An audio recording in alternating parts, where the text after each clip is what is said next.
Olá, pessoal. Bom dia a todos, né? Hoje, dia 11 de setembro, né?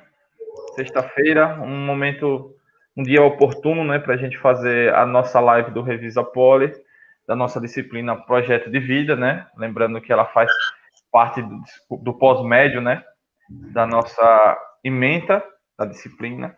Então, estamos aqui nós, professor Danilo, professora Edna, participando da nossa live novamente, né, da organização.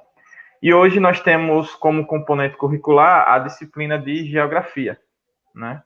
E para nossa felicidade, hoje a gente teve um professor convidado, né, para ministrar nossa aula, que é o professor Jonas Almeida, é o professor de geografia do Colégio Estadual Abelardo Romero desculpe, olha, Abelardo, costume já. Professor de geografia do Colégio Dr. Milton Dortas, também é colégio de ensino integral, e ele, além de professor de geografia, é o professor de projeto de vida lá da escola, tá? Então vamos dar boas-vindas aos professores Danilo e Edna, primeiramente, né? E depois a gente dá as boas-vindas ao professor Jonas, que está aqui aguardando para entrar.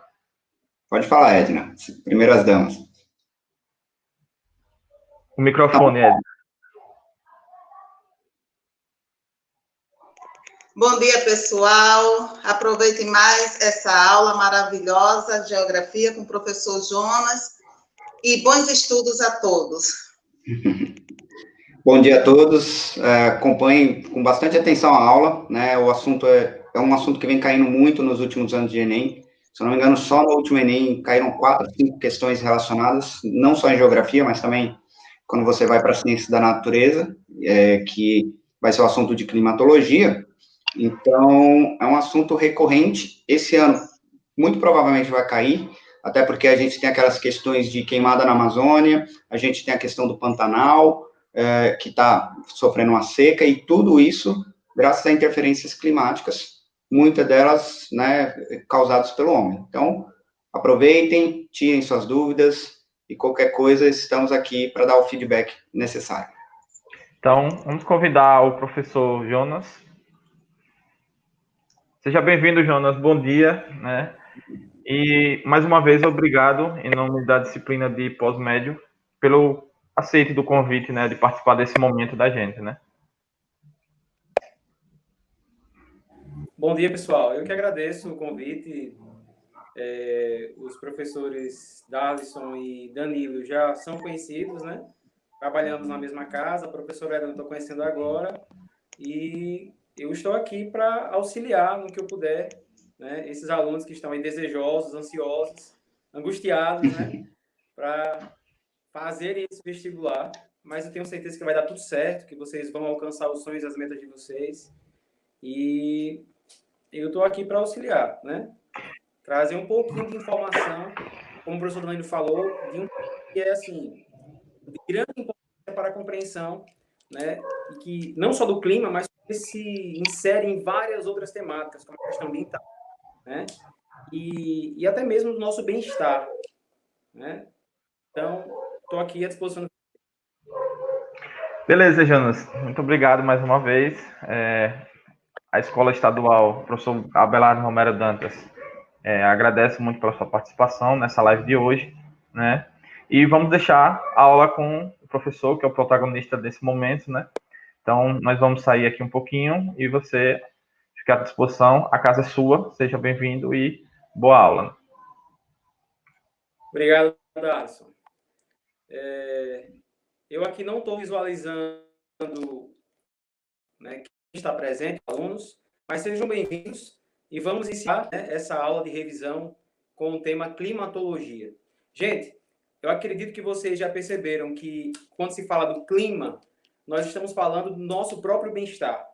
Imagine você estar dentro de uma sala de aula, né, extremamente quente, e aquilo torna o ambiente desconfortável, né? Você não fica à vontade, você não fica bem, mas também estar em um ambiente extremamente frio, extremamente congelante, vai provocar em você também um mal-estar. Então, ter um equilíbrio é fundamental. E isso está relacionado o quê? Ao clima, ao estudo do clima. A climatologia ela é uma ciência extremamente antiga e extremamente importante para nós. quando nós tratamos da climatologia, eu já trago para que vocês lembrem dessa diferença de clima e tempo. O tempo está associado a uma manifestação momentânea, certo? Ou seja, hoje, se eu for fazer uma análise aqui do tempo, né, eu vou ter quais características. Hoje, o tempo ele está com temperaturas elevadas, né? A umidade relativa está elevada, é uma característica momentânea. O clima ele tem a ver com uma característica que se dá ao longo dos anos, mas que se repete. Ou seja, o clima é uma sucessão de tempos. Imagine o seguinte, você pega todos os dias e faz um registro, né, a partir do seu local, das condições climáticas daquele dia.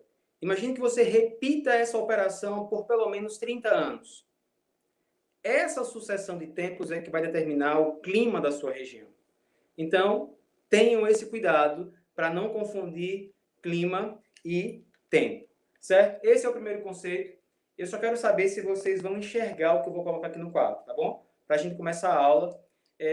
Outra dica que eu dou para vocês é o seguinte, gente. Estudar geografia, ela se torna muito mais interessante quando vocês utilizam o caderno, caneta e começa a rabiscar. Eu sempre ensino os alunos a estudarem geografia riscando, rabiscando, certo?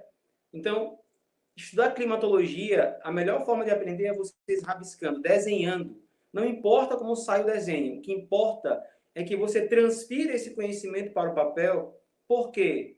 Porque na prova ela vai vir de uma forma diferente, vem da prova para você, e aí você já vai lembrar das visualizações, dos desenhos que você fez, e isso vai facilitar muito a interpretação da prova, da questão, certo? Então, eu só quero que vocês me digam aí se vocês vão enxergar aqui o desenho que eu vou fazer, tá bom?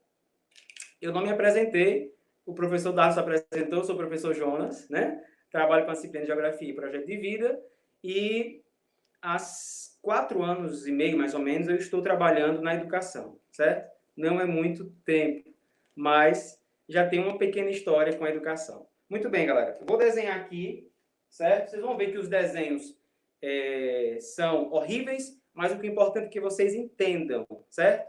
Vamos lá. Tá dando para perceber ou tá muito fraco? Responde aí no chat aí.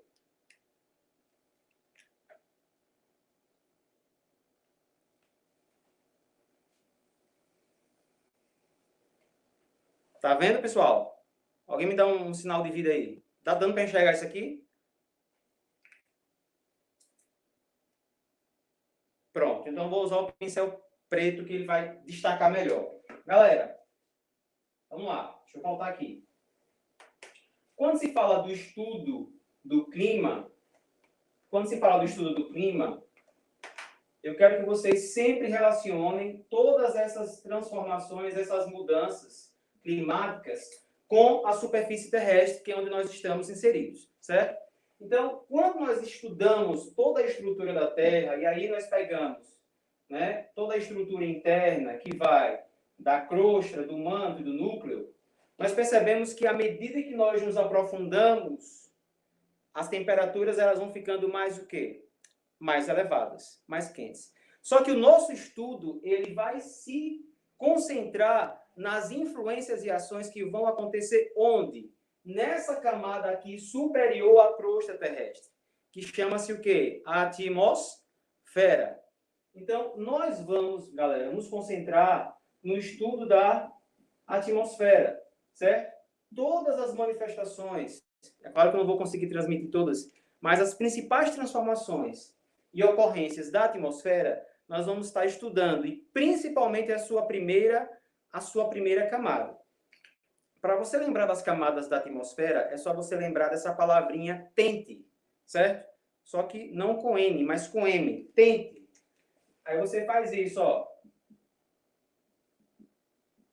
com M, certo? Tente. Tranquilo? Nós vamos estudar essa daqui, ó. A troposfera. Estratosfera. mesosfera, termosfera e exosfera. Uma camada de ar que chega a quase 750 quilômetros. Mas nós vamos ficar muito mais concentrados na primeira camada, que é a camada de ar que vai influenciar muito a nossa vida, a troposfera. É aqui que nós temos a maior concentração de gases que são essenciais à nossa vida.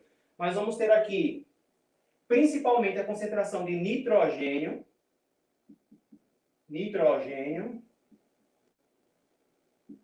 e oxigênio. Certo? 78%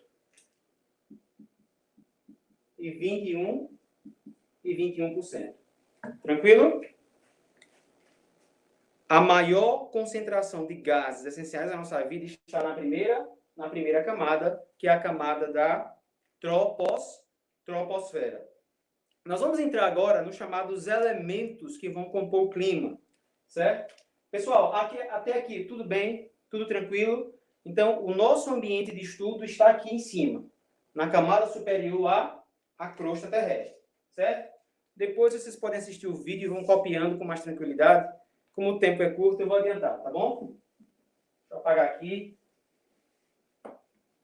Esse movimento eu vou fazer várias vezes, apagando, certo? E refazendo com novas anotações. Muito bem. Nós precisamos entender que a Terra e a questão climática estão extremamente ligadas a um grande parceiro chamado Sol, certo? Toda a influência climática que nós temos e que nós sofremos está muito relacionada à relação da Terra com o Sol. Vamos lá. O Sol e a sua relação com a posição da Terra vão determinar muitas diferenças climáticas. Vamos lá. O Sol vai gerar para a Terra o quê, galera? Radiação. Como a nossa Terra ela é um geóide, né? Ela tem um formato de uma esfera com os polos achatados. Isso vai contribuir para que essa distribuição de radiação ela seja desigual. Portanto, nas áreas mais centrais do nosso planeta, nós vamos ter uma incidência maior de quê? De raios solares. Nós vamos ter uma concentração de energia, um excedente de energia muito grande na região central do nosso planeta, certo? Que é classificada como área tropical. Tranquilo? Então, nessa região, eu terei uma incidência de radiação solar maior. Consequentemente, nessas áreas aqui, as temperaturas serão o quê? Mais elevadas. Então, na região tropical, os raios solares vão incidir perpendicularmente, certo? Tornando essa região uma das áreas que recebe maior incidência solar. Tranquilo, gente? Que é a região tropical. As outras regiões, que são as regiões temperadas e polares, os raios solares já vão incidir de maneira mais inclinada. Então, a intensidade dessa radiação vai ser menor. Outro conceito que está relacionado à radiação chama-se albedo. Inclusive, foi uma das questões que caiu na prova passada, que a resposta era albedo. O que é o albedo, pessoal? O albedo ele está relacionado à capacidade de reflexão dos raios solares, certo? Vamos lá, isso é fácil de vocês entenderem. Nós sabemos que as superfícies mais claras, elas têm uma capacidade de reflexão da luz bem maior, não é isso? As superfícies mais escuras, por exemplo, vocês vão fazer uma caminhada ao meio-dia, certo? Querem perder caloria, ficarem mais magrinhos, e aí vocês vão fazer uma caminhada ao meio-dia. Olha que horário legal. Se vocês colocarem uma blusa branca, vocês vão sentir mais calor ou menos calor? menos calor, porque as superfícies brancas têm uma capacidade de quê? De reflexão da luz solar bem maior do que as superfícies escuras. As superfícies escuras, elas têm uma capacidade de absorção de calor bem maior. O albedo, ele está relacionado a essa variação que as superfícies têm de refletir calor. Por isso que nas regiões polares, presta atenção aqui, galera, olha que interessante isso aqui. Por isso que nas regiões polares, pelo fato de os raios solares chegarem de maneira muito frágeis, de forma inclinada, né, e apenas em pequeno período do ano, isso faz com que essas superfícies elas permaneçam a maior parte do ano congeladas. Mas o fato de essa superfície congelada ser branca aumenta ainda mais o quê? A capacidade de reflexão da luz solar, certo? Então, a gente precisa entender isso, que as superfícies mais claras refletem mais luz solar. Consequentemente, os ambientes serão menos quentes. As superfícies mais escuras, por exemplo, as florestas. O fato de as florestas terem suas folhas verde escuro faz com que aquelas áreas elas tenham uma capacidade de retenção de calor bem maior. Por isso que você andar dentro das florestas torna-se aquele ambiente ele é muito mais quente. Entenderam? Então, quando se fala da radiação, lembrem e relacionem com o albedo. Beleza?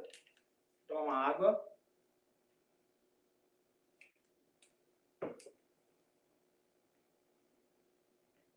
Muito bem, gente. Vamos falar desses elementos do clima, né? Embora a radiação, muitos livros não tragam como um elemento, mas ele é importante. O segundo tópico que eu trago para vocês é falar um pouco sobre a temperatura. Vou apagar isso aqui rapidamente.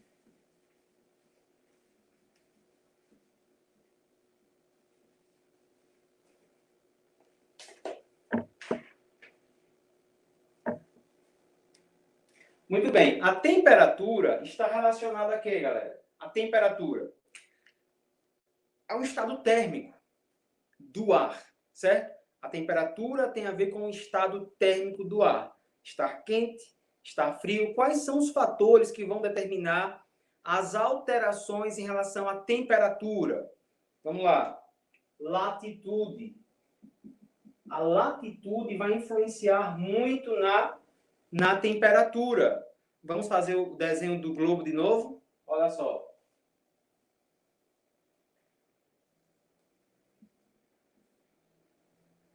Pronto. A latitude, ela vai influenciar na temperatura de que forma, professor? Veja só, galera. Nós já vimos que por conta da posição da Terra em relação ao Sol, as regiões mais quentes são as regiões tropicais, certo? A latitude tem a ver com a distância de qualquer ponto da superfície terrestre em relação a qual linha? A linha do Equador. Tranquilo?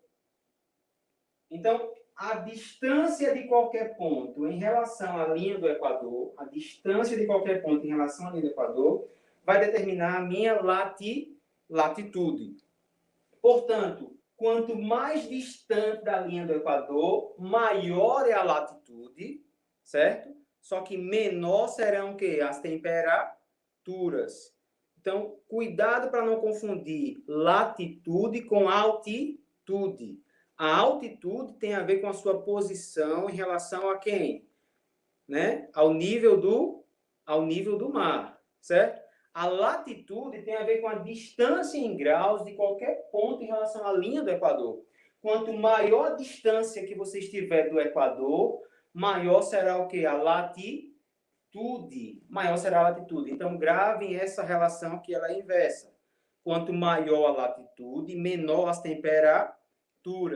Quanto menor a latitude, maior serão as temperaturas. Ou seja, quando eu estiver mais próximo da linha do Equador, mais quente será. Mas aí vem uma outra característica agora que pode influenciar na temperatura. Veja só, a altitude. Professor, é possível a altitude? É possível que eu tenha neve aqui na região tropical? Sim, por conta da A altitude, certo? A altitude tem a ver o quê? Com a sua altura em relação ao nível do mar. Ou seja, quanto mais elevado você estiver, quanto mais alto você estiver, menores serão as temperaturas, certo? À medida que nós nos elevamos, existe uma média que diz que à medida que você se eleva, se eu não me engano, é 150 metros, eu não lembro, esqueci esse dado. A temperatura ela vai caindo 1 grau Celsius, certo? Eu acho que são 150 ou mais ou menos isso, 150 metros, a temperatura ela vai diminuindo, certo? Eu não tenho exato esse dado, mas é mais ou menos isso. Então, preste atenção, a altitude tem a ver com a sua elevação. Quanto mais alto você se eleva, as temperaturas tendem a cair, certo? Muito bem. Outro fator tem a ver com a distribuição das massas líquidas e sólidas. Ou seja, o que são essas massas líquidas? Distribuição das massas líquidas. Distribuição das massas líquidas e sólidas. Jonas. Massas líquidas e sólidas. O que são as massas líquidas? São as superfícies líquidas, mares, lagos, rios, oceanos, certo? E a superfície sólida é o continente. Vai existir alguma diferença? Sim. A temperatura ela poderá variar a partir dessas superfícies. Por quê? Deixa eu apagar aqui. Jonas, você consegue me ouvir aí? Oi, Darlison.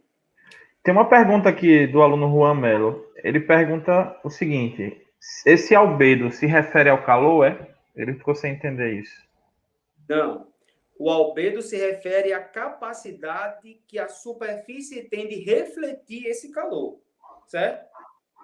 O albedo, ou seja, essa capacidade da superfície vai variar de acordo com a cor, com a sua composição, né? Com o seu estado, a sua composição química, a sua cor, o seu estado físico, vai contribuir para quê? Para que exista essa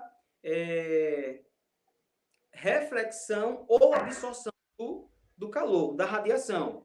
Eu não falei isso, mas eu vou falar agora. Veja só, para o colega que está em dúvida. Nós temos uma influência direta do Sol, não é isso? Sobre o nosso planeta. O Sol emite radiação. 45% dessa radiação é absorvida pela superfície terrestre. 5% retorna. Existe uma variação entre esses dados. Vários livros vão trazer, talvez, um pouco diferentes. Mas pega essa informação. 45% da radiação solar a superfície absorve, 5% retorna para a atmosfera. 25% a atmosfera absorve, certo? 25% ela devolve. Tranquilo? A atmosfera ela vai se aquecer por irradiação. Então, as superfícies que são claras, que são escuras, elas vão absorver esse calor, mas também elas vão emitir esse calor. O que é que vai diferenciar essa quantidade? O albedo.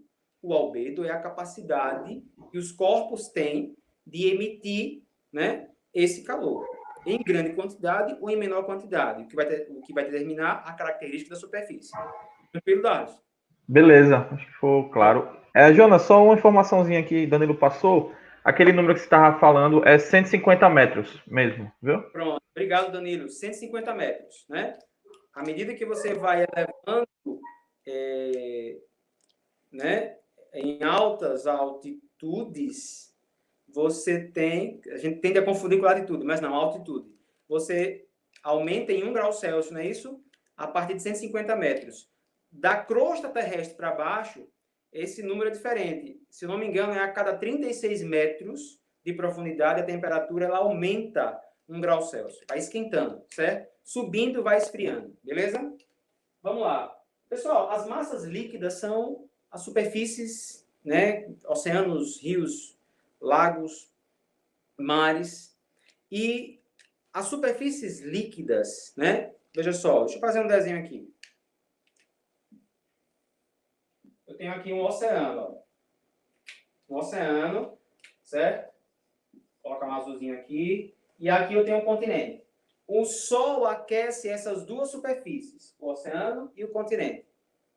Só que, por elas terem características diferentes, as temperaturas serão também diferentes. Por exemplo, o oceano, né, pelo fato de a água ela ser translúcida, os raios solares, eles vão fazer o quê? Eles vão penetrar, né, em profundidade essa superfície aqui, líquida. Né? Ele não fica apenas na superfície. Ou seja, grande parte dessa coluna de água ela será aquecida pela entrada dos raios solares. No caso do continente, aqui é diferente. A superfície que será aquecida ela é muito superficial. Os raios solares vão aquecer a área mais superficial. Por isso que se você andar descalço ao meio-dia, em calçadas ou até mesmo no asfalto, os seus pés irão queimar, né? A superfície ela aquece com mais intensidade. Muito bem. Outra característica que os oceanos, né? A água, ela tem uma capacidade de absorção de calor 5 vezes maior que o continente, certo? Que é o chamado calor específico. O calor específico da água ele é maior.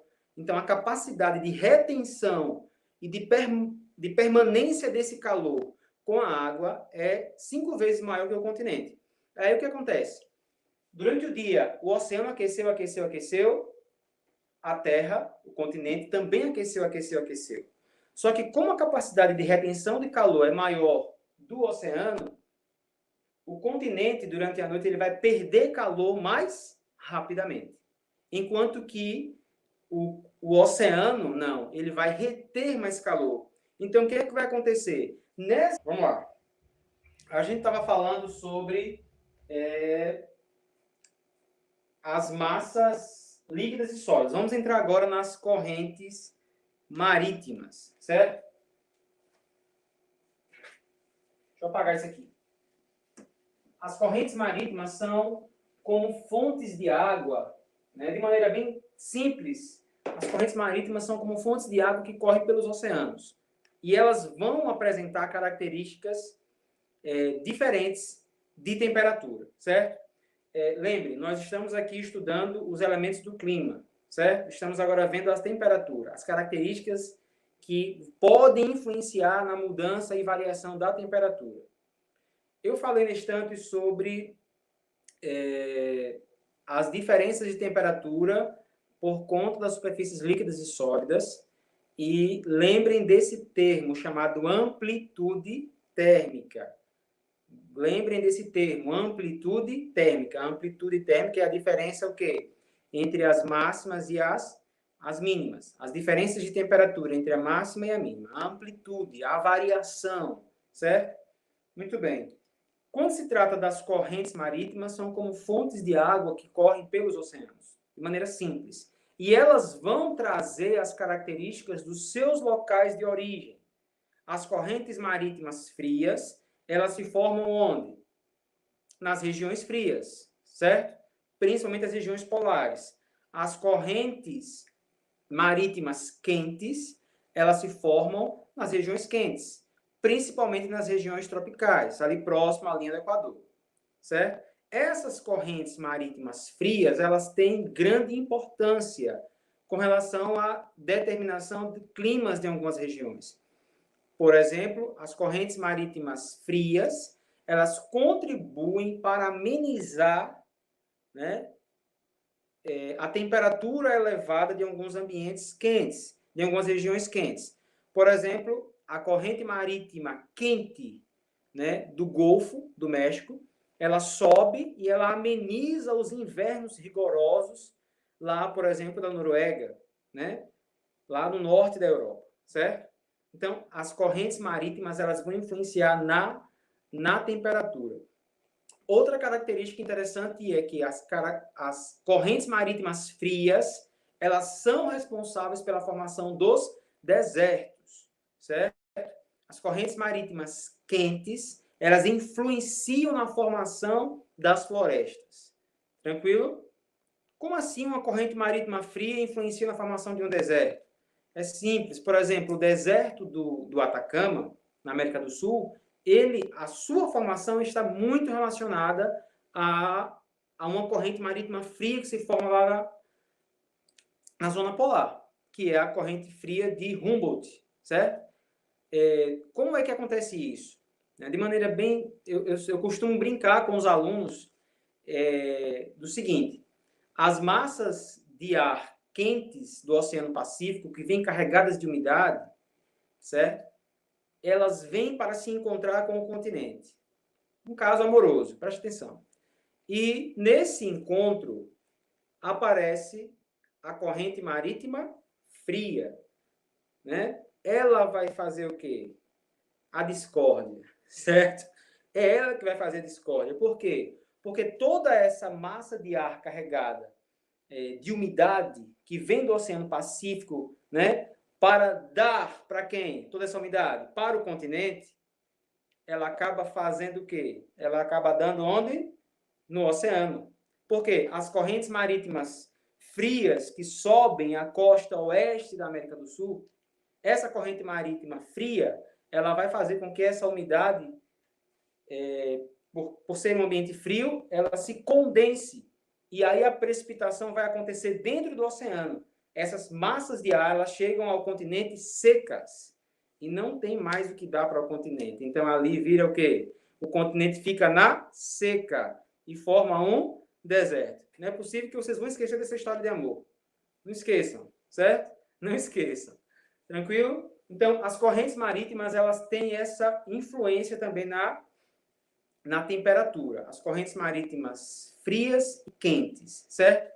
Frias determinam a formação de desertos, quentes determinam a formação de florestas. Vamos entrar agora na outra característica, que é a umidade. A umidade está relacionada a quê? A presença de vapor de água na atmosfera. A quantidade de vapor de água na atmosfera vai determinar o quê? A umidade. Então, quando é que essa umidade ela chega a um ponto de saturação? Quando ela alcança uma concentração de vapor de água em 100%. E aí eu vou ter o quê? A precipitação. A precipitação são chuvas, certo? Então, as chuvas elas vão acontecer quando essa umidade ela alcançar um ponto de saturação, certo? Por isso que quando a umidade relativa do ar ela alcança porcentagens, né, acima de 80%, isso quer dizer o quê? Que eu tenho uma grande probabilidade de chover naquele momento, certo? Muito bem. Essa questão da umidade, ela também está relacionada a superfícies líquidas, por conta da evaporação. Então, quanto maior o aquecimento de determinadas áreas, maior será a evaporação de vapor, né? A evaporação de água dessas superfícies líquidas. Essa concentração de vapor de água na atmosfera vai determinar o quê? A quantidade de chuvas, né? Nessas regiões, nessas áreas. Tranquilo? Outro ponto são as florestas. As florestas exercem grande influência nessa questão da umidade, que é a chamada evapotranspiração. Então, as superfícies líquidas, evaporação. A vegetação, evapotranspiração. Por exemplo, a região amazônica, por ter uma grande concentração, de árvores, de floresta, você tem ali o quê? Esse processo de respiração das plantas libera grande quantidade de umidade para a atmosfera. Por isso que na região norte do Brasil, né, a questão das chuvas acontecem com grande constância ao longo de todo o ano. Tranquilo? Beleza, pessoal? Seguindo, a questão da umidade também vai determinar se o clima ele vai ser seco ou úmido. Clima seco ou úmido. Geralmente, os climas continentais, né? Geralmente, os climas continentais, eles são quentes. certo? Por exemplo, a região polar, você vai ter ali um clima frio e seco. Nas regiões quentes, certo? Nas regiões quentes, tropicais, você tem uma forte probabilidade de ter sempre ali o quê? Climas quentes e úmidos. Mas, quando esses climas eles se formam dentro dos continentes, a grande tendência é que eles sejam o quê? Secos, certo? Secos. Muito bem. Professor, no caso do clima equatorial continental, no norte do Brasil, por que que ele não é seco? Por que que ele é úmido? Porque ali nós temos uma característica que é a presença de uma grande floresta que vai liberar uma grande quantidade de umidade para a atmosfera, né? Através do processo da evapotranspiração. Tranquilo? Seguindo, né, para a gente fechar daqui a pouco, nós podemos falar um pouquinho também sobre a pressão atmosférica. A pressão atmosférica tem a ver com o peso que o ar exerce sobre a superfície, né? Ou seja, além dessa grande camada que eu fiz no início, chamada atmosfera, né, que pode chegar a mais de 750 quilômetros, né, de altitude, toda essa camada de ar, toda essa camada de gases, eles vão exercer sobre a superfície, a partir da força gravitacional, um peso, certo? Um peso. Então, essa pressão chama-se o quê? Pressão do ar, pressão atmosférica. Beleza? Quando nós estamos no nível do mar, deixa eu fazer só um desenhozinho aqui. Quando nós estamos no nível do mar, essa camada de ar, ela representa o quê? Um volume muito grande comparado a quem está, por exemplo, em uma montanha, em uma região de maior altitude. A influência, o peso que o ar exerce é que ele é o quê? Bem menor, certo? Então, aqueles que estão no nível do mar, eles vão sofrer uma pressão, o quê? Uma pressão maior, certo? Então, no nível do mar, a pressão atmosférica, ela será maior. Tem uma característica interessante em relação à pressão que está relacionada também às temperaturas. Vamos lá.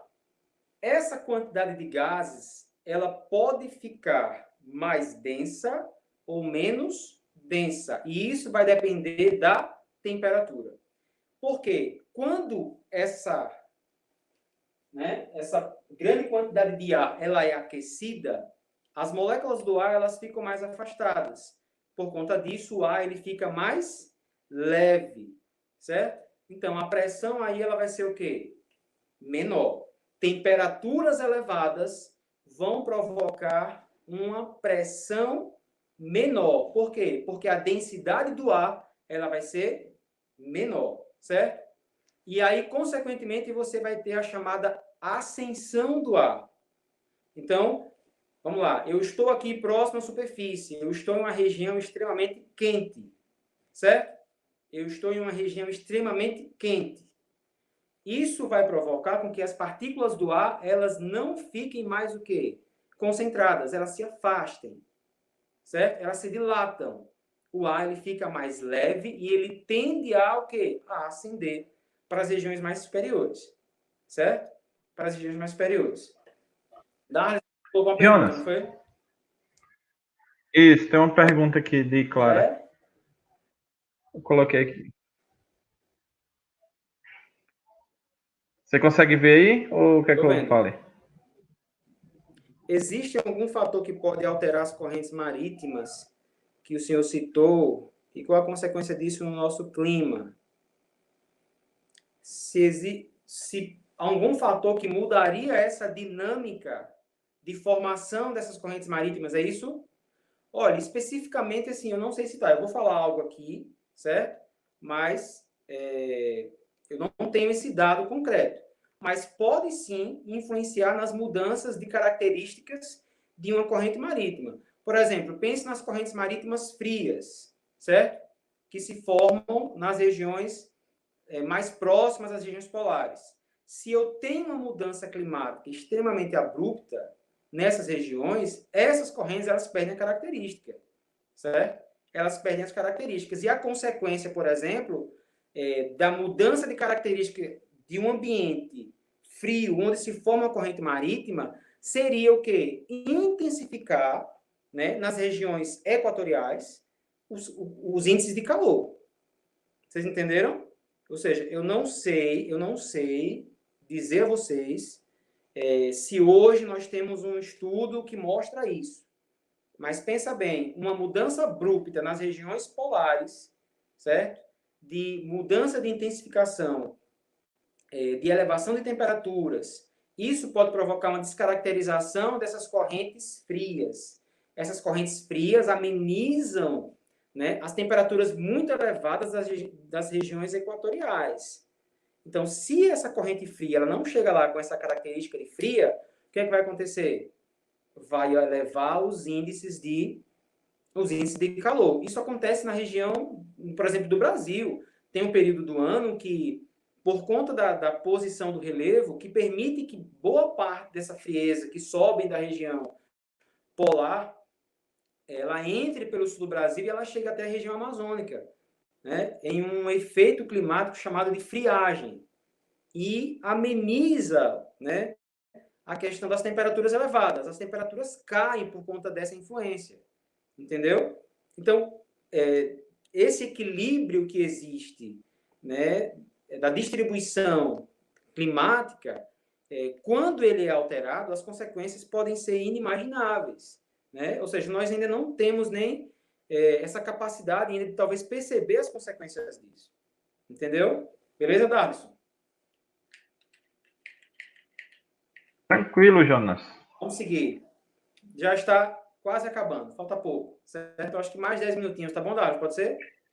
Fica à vontade, a gente vai compensar lá naquele tempo sem problema. Está à sua disposição. Beleza. Então, gente, falou de pressão atmosférica, eu estou falando do peso, né? Do peso, da pressão que o ar exerce sobre a superfície.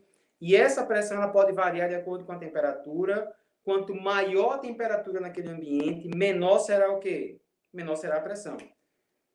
E isso vai determinar o deslocamento das massas de ar e, principalmente, da circulação atmosférica. Associe pressão atmosférica à formação dos ventos, certo? Por exemplo, gente, deixa eu desenhar aqui de novo aquele globo, né? Por exemplo, você tem aqui o globo e você já sabe, né, que as regiões dos polos são frias. A região central é uma região tropical, que é uma região mais quente. Se eu perguntar para você onde se encontram as áreas de baixa pressão atmosférica, você já sabe responder? Onde se encontram as áreas de baixa pressão atmosférica? Na região tropical. Por quê? Porque é aqui que eu tenho a maior incidência de raios solares, certo? E é onde eu terei o quê? Uma menor densidade do ar. Porque se é uma área mais aquecida, as partículas do ar elas estarão mais afastadas, o ar estará mais leve. Então, quais são as zonas de baixa pressão? Zona tropical. Por quê? Porque é aqui que eu tenho as temperaturas mais elevadas, certo? Só que nas outras áreas, né, nas altitudes médias e nas altitudes altas, que é a região temperada e polar, eu já terei aqui o quê? Umas áreas de alta pressão. Por que alta pressão? Porque são as áreas mais frias, o ar ele vai estar mais denso, mais pesado, certo? Então, de onde é que surge essa circulação atmosférica? Os ventos eles vão se deslocar das áreas de alta pressão para as áreas de baixa pressão. Gravaram isso? Os ventos eles se deslocam das áreas de alta pressão para as áreas de baixa pressão. Só que, como o ar quente, certo? Nas áreas de baixa pressão, ele está mais leve, ele faz agora o processo inverso, que ascendendo, voltando, como se voltasse por cima, certo? Tranquilo? Muito bem. Faltou minha água aqui, mas vamos embora, vamos terminar. Tranquilo, gente? Então, vamos... Jonas, tem uma pergunta a mais aí. Você consegue ver? Deixa eu ver aqui.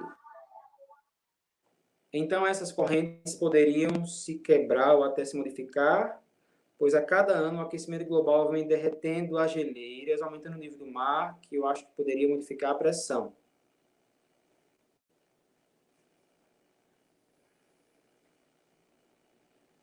Acho que ele está citando mais ou menos o El Ninho, Jonas, aí. El Ninho, Laninha. Acho que é mais ou menos nessa ideia aí. Sim. Entendi. Talvez sim. Vários. Tudo bem. Você quer falar, Danilo? Quer acrescentar isso aí? Eu acho que eu entendi bem a pergunta. Não, se quiser acrescentar... não, é tranquilo. É que, pelo que eu entendi da pergunta, ficou um pouco confusa mesmo a pergunta, né? Mas acho que ele está falando também de alteração de temperatura, né, do processo de correntes marítimas. Acho que o maior exemplo que a gente pode dar em relação a isso é o El Ninho e a Laninha, né? Que são elementos atmosféricos que interferem na variação de temperatura e que se dá das correntes marítimas, principalmente aqui na costa oeste da América. E que se dá também no Oceano Pacífico, né? Porque o El Niño está relacionado ao aquecimento, né? Que pode acontecer a cada 2 ou 7 anos no Oceano Pacífico, né? Então, são estudos que ainda podem trazer novidades, né? A gente ainda não tem isso muito concreto. Tanto o El Niño como a Laninha, tanto o aquecimento como o esfriamento dessas águas do Pacífico podem trazer consequências ainda, talvez não pensadas ou inesperadas, né? E esse processo de derretimento de geleiras acaba ajudando nesse processo, sim. Tá certo que a maior parte está no norte, né, do derretimento das geleiras. É menor no sul, mas acontece também no sul, mas é muito maior no norte. Então, a tendência que vocês tenham correntes marítimas sendo alteradas por temperatura no norte é muito mais provável do que no atual momento no sul. Né? E até migração de animal, a gente acaba vendo essas relações, né? Animais se perdendo por aí porque está pegando a corrente marítima errada, vem parar na costa brasileira, vai parar na costa chilena, alguma coisa assim nesse sentido. Era só isso. Isso. Sumiu. Vocês estão vendo? Que alguém ligou aqui. Agora sim. Tranquilo. Estão me ouvindo, né? Sim. Tranquilo? Estão me ouvindo? Darlison? Sim, Jonas. Tranquilo. Viu? Tem alguém querendo derrubar a live agora aqui. Vamos lá. Só para completar o que Danilo falou, se eu não estou enganado, a maior concentração dessas áreas pesqueiras estão justamente nesses pontos frias e quentes, certo? Essas grandes áreas de encontro de correntes, né, nessas regiões de correntes frias e quentes, é onde estão concentradas as maiores áreas pesqueiras, certo? Muito bem. Vamos avançar e eu quero tratar aqui rapidamente sobre os fatores climáticos. Eu acabei falando já de alguns, mas vamos encerrar. Eu vou citar aqui rapidamente para a gente fechar. O desafio é trazer o máximo de conteúdo em pouco tempo. Vamos lá. Pessoal, quais são os fatores aí que vão determinar o clima? Quais são esses fatores? Deixa eu pegar o pincel preto.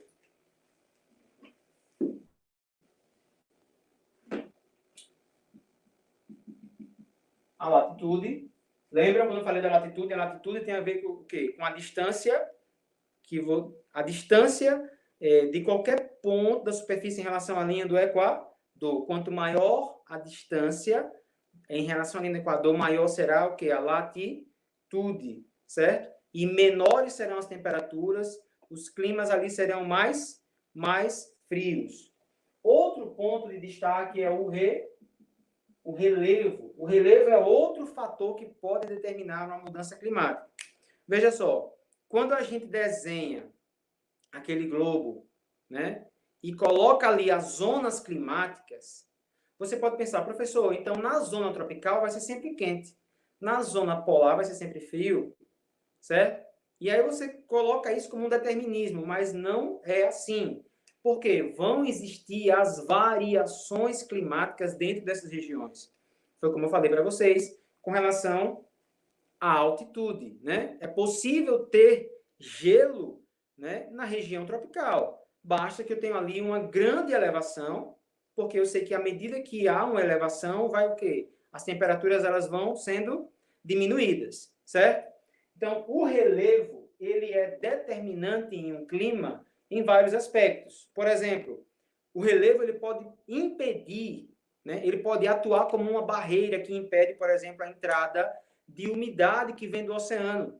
Isso acontece no Brasil, na região sudeste, com a Serra do Mar, e na região nordeste, né, com o Planalto da Borborema. Então, a umidade que vem do oceano, ela é impedida de entrar totalmente no continente por conta dessas barreiras do relevo. E aí, nessa área onde vai concentrar, né, o impacto dessas massas de ar úmidas, eu vou ter ali as chamadas chuvas de relevo ou chuvas orográficas, certo? Ou seja, essas grandes porções de massas úmidas, elas vão tentar ultrapassar essa barreira, elas vão se elevar, nesse processo de elevação, elas vão se esfriar, condensação, precipitação, né? Então, relacione o relevo como um fator climático e como um determinante, nesse caso, para a formação das chamadas chuvas orográficas, ou chuvas de relevo, certo? Muito bem. Outro ponto também são as massas de ar. As massas de ar, elas vão influenciar também, porque, assim como as correntes marítimas, as massas de ar, elas trazem as características dos seus locais de formação. Então, as massas de ar continentais, em sua grande maioria, elas apresentam características como quentes e secas, certo? As massas de ar atraídas, formadas em regiões oceânicas, elas vão trazer muito a questão da umidade. Serão quentes, também serão úmidas. Regiões polares, frias e secas, certo? Outra característica, vou escrever aqui, massas de ar.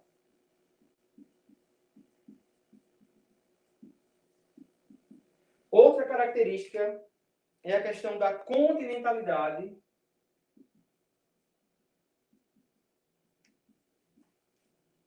e maritimidade, que eu também já expliquei um pouquinho no início. Continentalidade e maritimidade, onde a questão da continentalidade está relacionada à capacidade que o continente tem de absorver calor, mas de perder calor o quê? Com mais rapidez, certo? O continente ele absorve muito calor, mas ele perde calor muito rapidamente. Já o oceano não. Ele tem uma capacidade de absorver calor e de segurar esse calor por mais tempo. Então, as regiões que estão mais distantes das áreas litorâneas ou de superfícies líquidas, as áreas que estão mais distantes de regiões litorâneas ou superfícies líquidas, elas vão apresentar uma amplitude térmica o quê? Maior. É a questão dos desertos. Por que nos desertos você tem uma variação da temperatura muito elevada? Justamente pela ausência de porções líquidas, certo? Naquela região, durante o dia vai ser muito, muito, muito quente.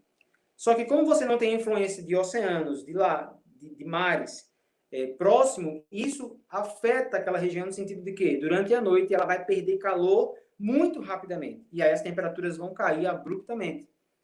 Fazendo com que, por exemplo, no deserto do Saara, a gente tenha uma variação entre o dia e a noite de 45 a 50 graus Celsius. Certo? Tranquilo? E, por fim, eu trago aqui a vegetação. A vegetação é outra característica que pode influenciar, né? Outro fator que pode influenciar na mudança climática ou na determinação de um clima. Então, regiões com grande presença de florestas eu tenho ali grande presença de quê? De umidade, por conta da evapotranspiração. Essa grande quantidade de umidade faz com que ao longo daquele período, ou de grande parte do ano, eu tenha o quê? Precipitação elevada, certo? Então, a vegetação, ela vai influenciar nesse sentido, trazendo uma grande quantidade de umidade para a atmosfera, tornando aquele ambiente muito mais com precipitações muito mais constantes ao longo do ano.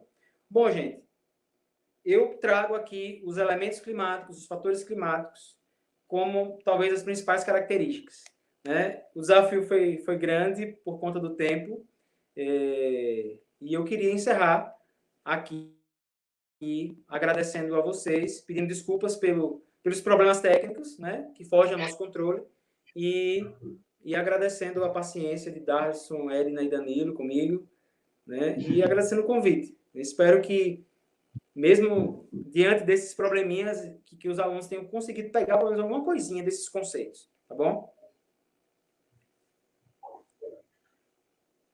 Tá mudo, Darcio. Eu só não estou ouvindo você, Darlison. Então, Jonas, estava mudo aqui. A gente que agradece pela participação, né? E também a sua paciência, né? A disponibilidade de refazer várias vezes a reinicialização aí do sistema, né? Com todos esses problemas e não deixar de participar da nossa live aqui, né? Que eu sei que você também tem suas tarefas, né? Assim como professor de integral também, como nós, você tem seus horários aí para ministrar suas aulas, né? Tem. E a gente fica muito feliz, porque desde o primeiro dia que eu mandei mensagem para você, você disse, rapaz, eu aceito, vou só ajustar meu horário aqui para a gente poder participar desse negócio, porque eu topo sim. E a gente fica muito feliz pela disponibilidade, né, de vocês. E a escola também, agradecer ao Milton Dortas, né, pela disponibilização do professor, de poder participar conosco, né. E é isso, né. Esse é o nosso movimento, né, sempre estar revisando. Uma vez a gente traz o professor da casa, outras vezes a gente convida, e assim a gente está fazendo nosso movimento do pós-médio, baseado nessa ideia de revisão para o Enem, né? Lembrando que nossa live, excepcionalmente essa semana, foi na sexta, né? Porque terça-feira foi feriado, né? Lá em Lagarto, então a gente transferiu essa live para hoje, mas a live da próxima semana será a terça-feira mesmo, no horário de sempre, às 9 horas, tá? Então, eu vou fazer as edições do vídeo, né? Para que a gente corte aquela parte no momento onde teve o probleminha. E a gente coloca lá no canal, super tranquilo. E espero que vocês compartilhem o link, né? Para outros alunos também assistirem. Que o ideal é que a gente sempre compartilhe para mais pessoas estarem assistindo também isso aí, né? Então, e o legal dessas lives é a gente sempre estar compartilhando informação, né? Então, deixar Danilo e Edna se falarem um pouquinho também. Primeiras damas? É isso, pessoal. Valeu, Jonas, uma aula excelente e até a próxima, pessoas. Tchau. Obrigado, gente. Valeu. Valeu, Jonas, muito obrigado. Foi uma muito boa aula. Valeu pela parceria aí.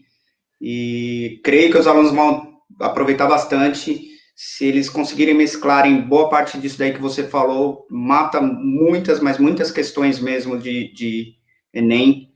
Boa parte das questões, elas estão relacionadas a esses fatores e elementos do clima. Vai ter uma ou outra que vai direcionar mais para o clima especificamente, né? Mas aí é um conteúdo muito grande, não dá para trabalhar mesmo em uma aula, né? Mas se eles souberem essa questão de como o clima e o tempo funciona e esses elementos, eles matam as questões, mesmo as mais específicas mesmo, eu acho que de forma até tranquila, né? Então, muito obrigado, professor muito gabaritado, muito boa aula, e quando precisar, estamos às ordens. Exatamente. Então, Jonas, muito obrigado pela participação, né? Tem professor do Milton assistindo aí. Obrigado aí pela participação de vocês. Isso aí.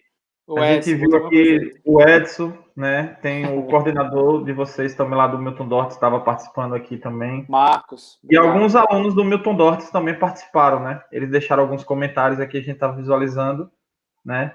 E eu deixo um abraço lá para todos do Milton Dortes, né? Danilo e eu trabalhamos lá já anos anteriores, né? A gente deixa um grande abraço lá para os alunos e para os professores também de lá. Certo? Então, pessoal, é isso, né? Nós estamos encerrando nossa live hoje. Então, até terça-feira e bons estudos, bom final de semana a todos, né? Aproveite um pouquinho para descansar o final de semana. Lembrando que amanhã temos uma aulinha de matemática, só para puxar minha sardinha, né? Mas até terça-feira. Isso aí. Tchau, tchau, pessoal. Um bom final de semana a todos.